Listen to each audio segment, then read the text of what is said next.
Magandang araw po, welcome po sa aking channel, Love9 TV. Patalasasan po, meron po ba kayong mga properties na napapabayaan or non-performing assets? Plan nyo ibenta, pero wala kayong oras sa pagbenta nito. Kung ito'y pagkakatiwala nyo po sa amin, tawag lang po kayo sa aking numero, usap po tayo, gawin ko po ng video for free. Yes, libre po, wala po kayong babayaran. Tutulungan pa namin kayong mabenta ang inyong property. Kami na po bala sa marketing, sa boosting or paid ads. Even sa tripping, hindi na po kayo mapapagod sa pag-entertain ng mga buyers. Kami na po bala sa lahat. Tawag lang po kayo. Meron po tayong bagong video presentation, isang residential property na 4-story house. Ito po'y napakalapit lang sa Tagaytay. Nasa loob po ito ng isang exclusive subdivision na meron pong complete amenities, gaya ng clubhouse, park and playground, basketball court, swimming pool, at 24 hours po ang security. Ito po'y nasa mataas na lugar. Ang estimated elevation above sea level ay 2,000 feet. Kaya ito pong bahay ay meron pong overlooking view ng Taal Lake at Volcano. Dito po sa likod ng bahay ay napakalaki pa ng spasyo o bakanting lote na kung saan pwede po kayo maglagay ng swimming pool. Yan po yung property line. May concrete fence na po yan. Paikot ng buong property. May lot area po ito na 370 square meters at may floor area na 359 square meters. Titulado, buhay po ang may-ari, kaya wala po kayong maging problema sa documentation o sa transfer ng title. Dito po sa ground floor ay yung dining area, formal kitchen, may receiving area, at tungkol naman po sa mga kagamitan, pwede daw pong pag-usapan ni owner. Pero sa ngayon, lahat pong furnishings ay hindi po kasama sa magiging presyo nito. Kung may ilang magustuhan ninyo, pwede nating i-negotiate. Dito naman po yung formal kitchen.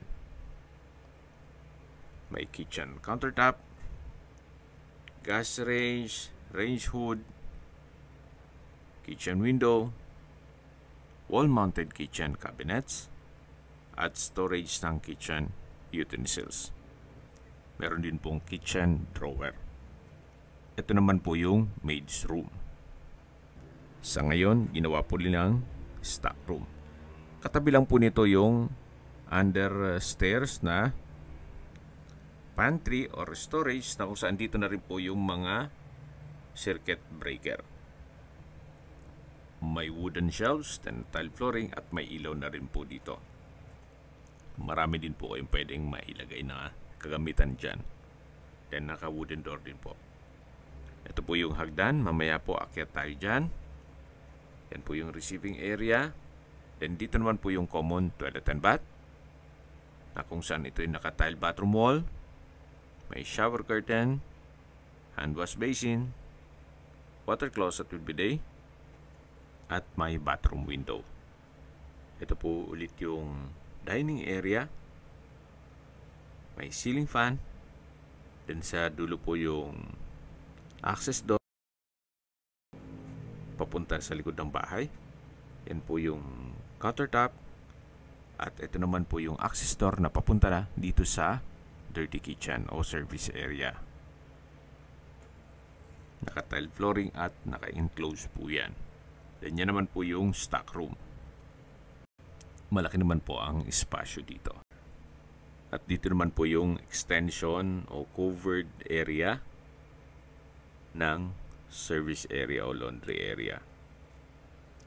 Ito po yung access door. At mula po dito, matatanaw naman natin yung likod ng bahay. So, covered din ito.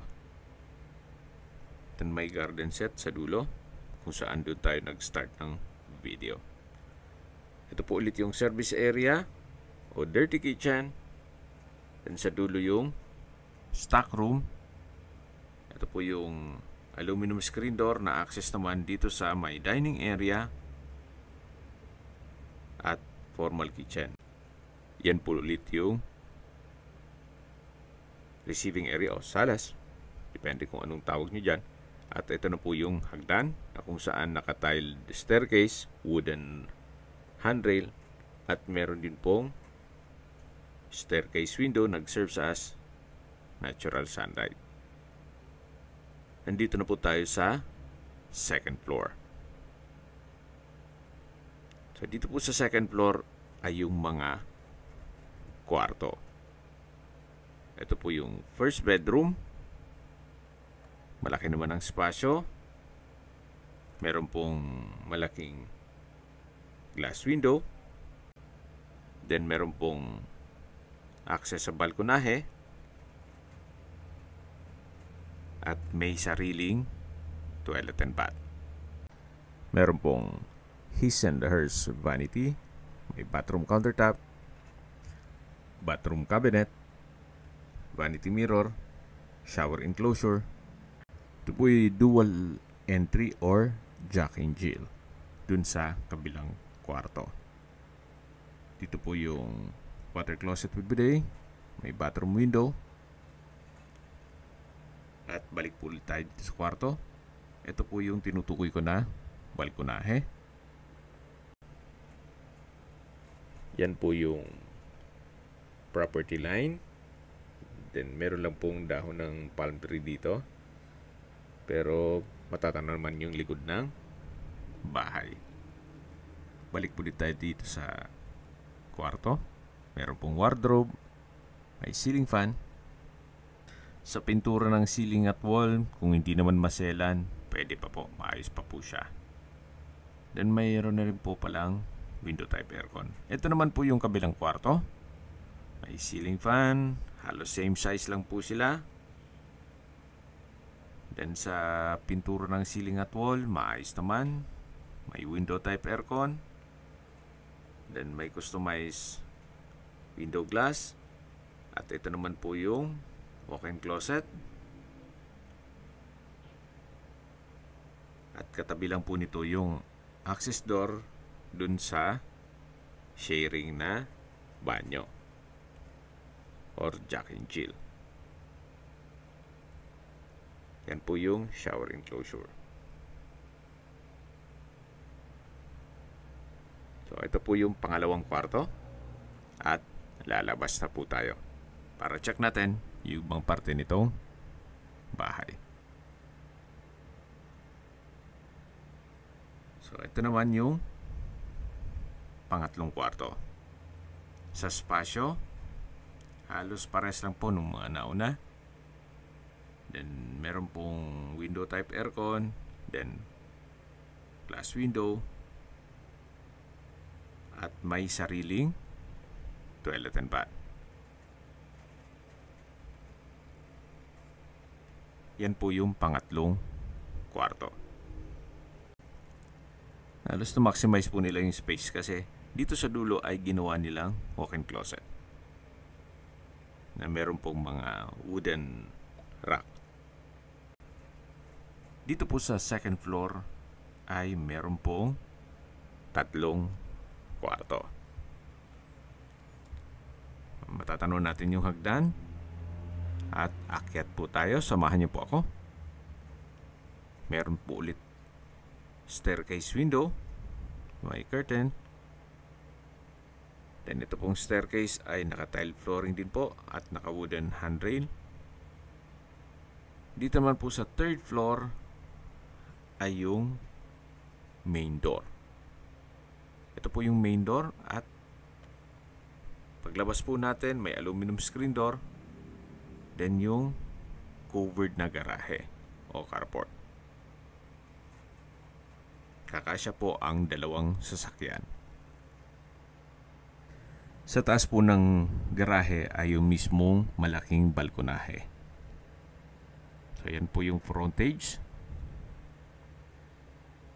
Then meron din pong covered lanay.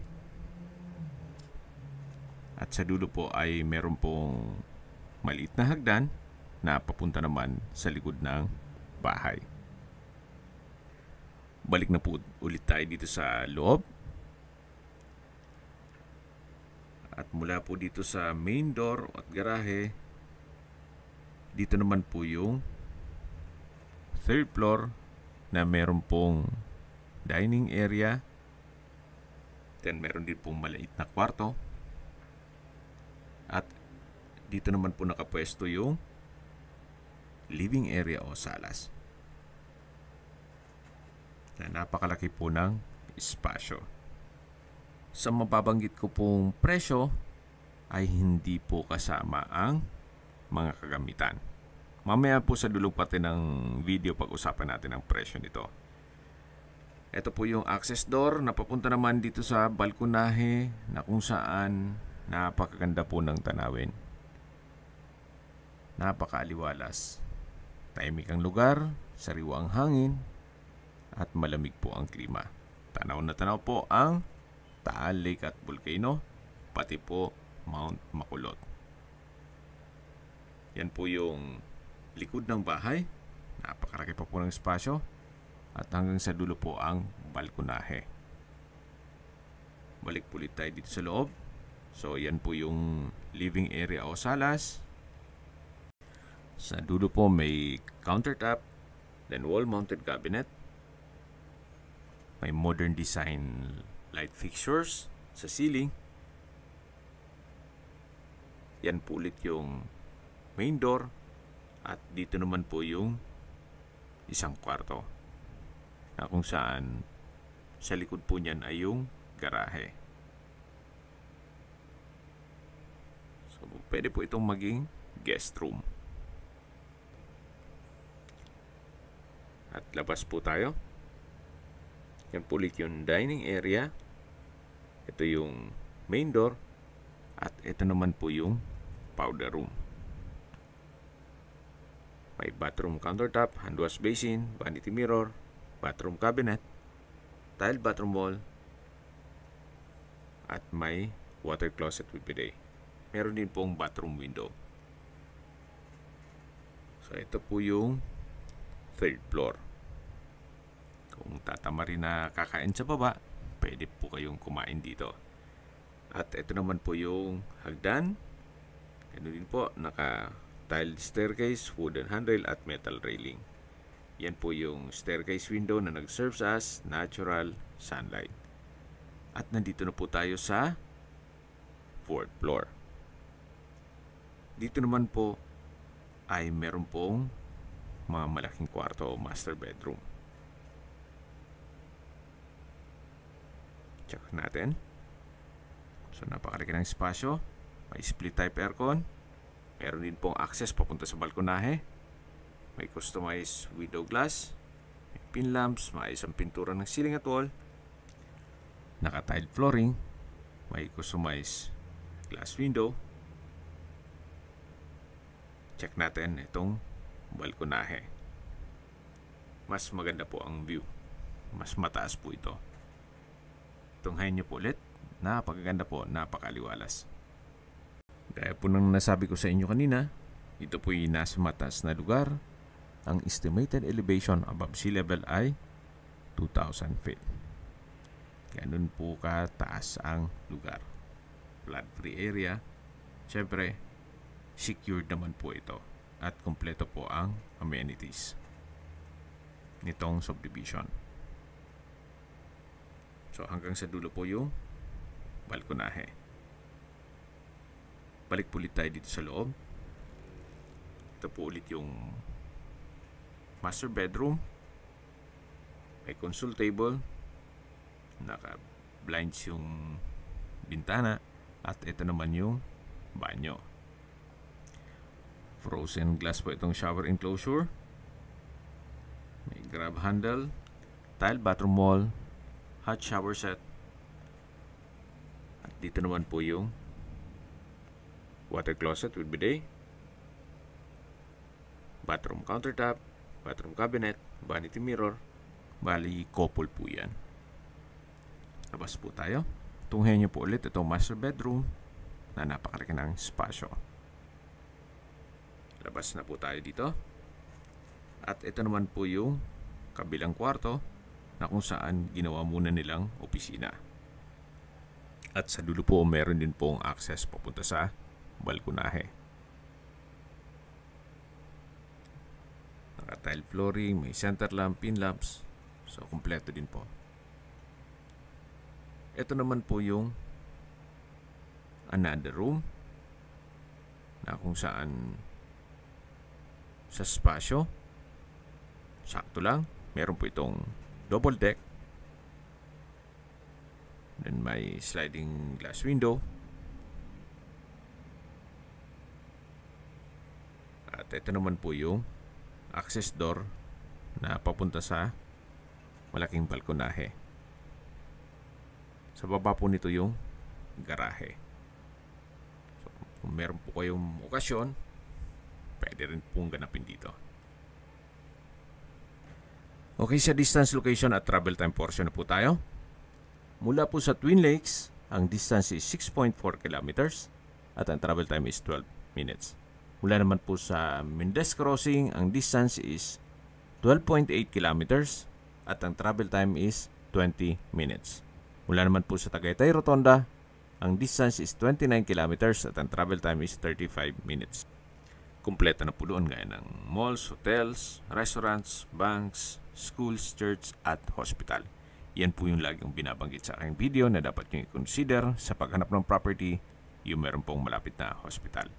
Hindi ko naman po sinasabing sakitin kayo. Yan naman po for emergency purpose lang naman.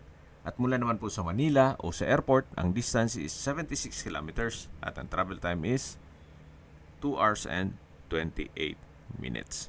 Okay, sa presyo na po tayo. Binebenta po ito ni owner sa halagang 19 million pesos net. Ibig mong sabihin, si buyer na po ang sasagot sa lahat ng taxes at expenses with regard to documentation. Ulitin ko lang po, ito po ay located sa isang exclusive subdivision na malapit sa Tagaytay na meron pong 24-hour security at kompleto ang amenities. May lot area po ito na 370 square meters at may floor area na 359 square meters. Tungkol naman po sa dokumento nito, ito po'y titulado, buhay po ang may-ari, kaya wala po kayong maging problema sa documentation o sa transfer ng title. May 6 bedrooms, 4 toilet and bath, 4-story at nasa loob ng isang exclusive community. Kung may mga katanungan po kayo, tawag lang po kayo sa aking numero. At sa mga kababayan naman natin na sa ibang bansa, meron po akong WhatsApp, Viber at Telegram. Same number lang po, 0917-316-3399.